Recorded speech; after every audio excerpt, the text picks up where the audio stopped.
अस्सलाम वालेकुम दोस्तों, मेरा नाम है असीब शफकत और आप देख रहे हैं हंसी टीवी। दोस्तों, सूरज हमारे सोलर सिस्टम का सबसे बड़ा और मैसिव ऑब्जेक्ट है, जिसके वजूद की बदौलत ज़मीन पर ज़िंदगी का वजूद मुमकिन है, क्योंकि सूरज की ग्रेविटी, इसकी हीट और लाइट यहाँ पर ज़िंदगी को बढ़ाने के लिए बेहद ज़रूरी है।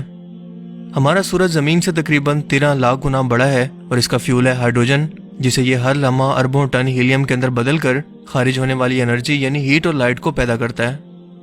दोस्तों, सूरज भी एक सितारा है और इस कायनात का निज़ाम है कि सितारे पैदा भी होते हैं और मरते भी हैं, लिहाजा सूरज का हाल भी मुख्तलिफ नहीं है।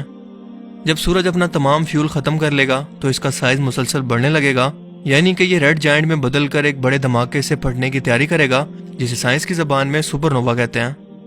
लेकिन सवाल यह है कि तब तक हम ज़मीन पर मौजूद इंसानों का क्या होगा, क्योंकि सूरज का साइज सुपरनोवा धमाके से पहले तकरीबन अपने सबसे करीब प्लेनेट यानी मरकरी, वीनस और ज़मीन को भी अपने अंदर समा लेगा।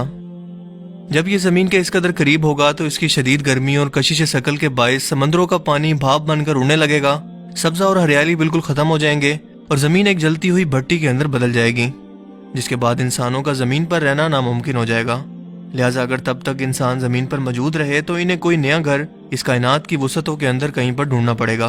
और वो भी बहुत जल्द, वरना इंसानी नस्ल को आगे बढ़ने का मौका ही नहीं मिलेगा।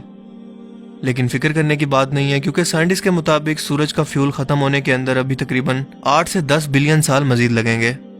लेकिन दोस्तों, क्या होगा अगर ये वक्त आने से पहले हम अपनी ज़मीन को बचा कर सोलर सिस्टम से बाहर निकाल कर इंटरस्टेलर स्पेस में मौजूद करीब 3 सितारे यानी अल्फा सेंटोरी के पास चले जाएं, जो कि हमारी ज़मीन से 2.5 लाइट ईयर की दूरी पर मौजूद है। और इस मकसद के लिए हम 10,000 बहुत बड़े स्टेल्थ इंजन या थ्रस्टर्स का इस्तेमाल करें, जो ज़मीन की बुनियादों के अंदर लगाए गए हों और हमारी ज़मीन को पुश करके सोलर सिस्टम के बाहर धकेल दें, जिसके बाद हम सोलर सिस्टम से बाहर जा सकें, ताकि इंसानी तहजीब को मजीद अनएक्सपेक्टेड खतरात और खलाई दुश्मनों से बचाया जा सके। अब सुनने में यकीनन ये आपको एक नाकाबिले यकीन कॉन्सेप्ट लग रहा होगा कि भला पूरी की पूरी ज़मीन को रॉकेट्स के ज़रिए हरकत करवाना कैसे मुमकिन है, या फिर यूं कहें कि हमारी पूरी की पूरी ज़मीन को कुछ रॉकेट्स के ज़रिए भला कई हज़ार साल का सफ़र करवाना किस तरह से मुमकिन है, और अगर ऐसा करने की कोशिश की गई तो इसके क्या भयानक नताइज होंगे। अगर आप ये सब जानना चाहते हैं तो आपको इस वक्त का इंतज़ार करने की ज़रूरत नहीं है, क्योंकि एक्चुअल में इस कॉन्सेप्ट पर एक Chinese space sci-fi film Wandering Earth को बनाया गया है, जो कि नेटफ्लिक्स पर इंग्लिश ट्रांसलेशन के साथ मौजूद है और फ्यूचर में इंसानों के साथ आने वाले इसी हादसे की पेशन गोई और इसके बाद होने वाली तैयारियों की पेशन गोई करती है। आज की इस वीडियो में हम इसी फिल्म की कहानी को और इसके कॉन्सेप्ट्स को साइंसी बुनियादों पर जानने की कोशिश करेंगे। तो कहानी शुरू होती है साल 2061 से, जब ज़मीन पर अचानक माहौल बदलना शुरू हो जाता है। खून को जमा देने वाली ठंड -87 डिग्री सेल्सियस तक जा पहुंचती है, जिससे बचने के लिए पिछले 17 सालों से लोग ज़मीन के नीचे कॉलोनीज बनाकर रह रहे हैं और सर्दी से बचने के लिए थर्मल सूट का इस्तेमाल करते हैं।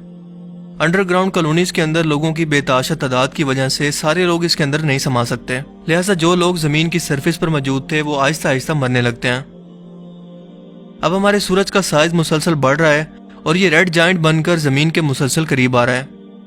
अगर अब इंसानों ने कुछ ना किया तो ये बहुत जल्द ज़मीन को अपने अंदर भाप बनाकर समा लेगा। ज़मीन पर मुसलसल तूफान, सुनामी और ज़लज़ले मामूल बन चुके हैं। पूरी दुनिया इस हंगामी सूरत हाल से निपटने के लिए एक जगह पर इकट्ठे होकर यूनिफाइड गवर्नमेंट या वन वर्ल्ड गवर्नमेंट के नीचे इकट्ठा होती है और फैसला करती है कि ज़मीन के मुख्तलिफ हिस्सों पर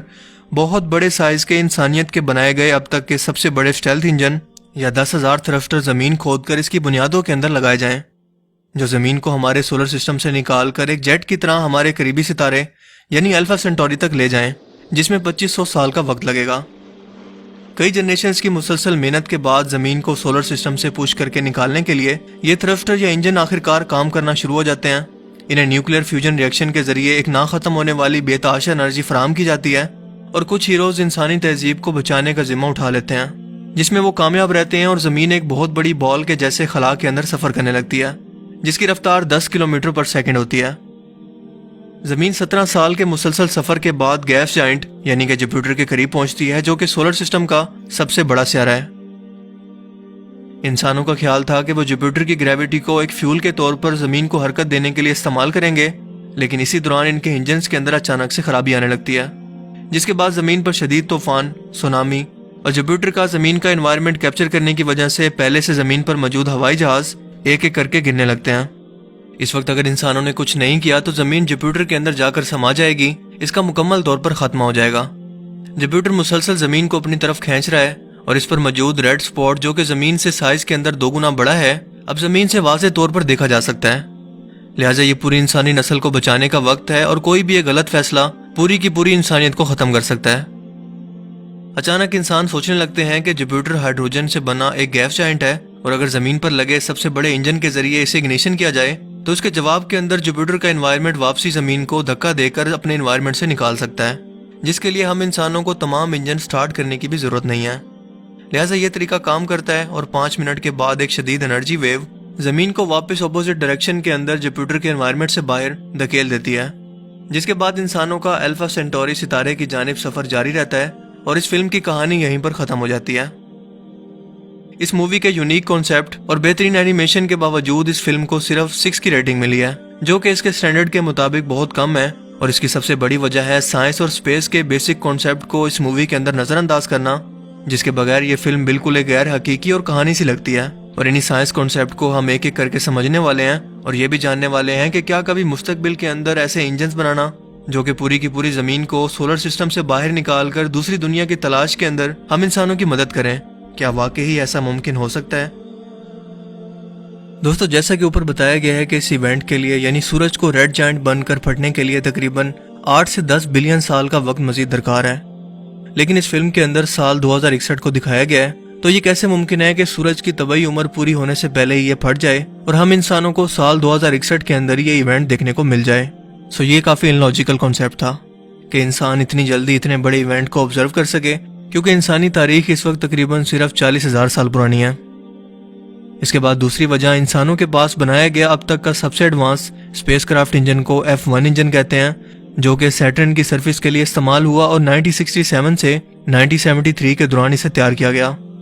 یہ اب تک کا انسانوں کا تیار کردہ سب سے پاورفل انجن ہے، جو کہ صرف ایک راکٹ کو ہی خلا کے اندر پش کرنے کی طاقت رکھتا ہے، لیکن فلم کے اندر دکھایا گیا ہے کہ زمین پر لگائے گئے انجن دنیا کی سب سے اونچی چوٹی یعنی کہ ماؤنٹ ایوریسٹ سے تقریباً 6000 فٹ اونچے ہیں۔ تو پھر سوال یہ ہے کہ اتنے بڑے سائز کے انجن کو بنانا بھلا کیسے ممکن ہے؟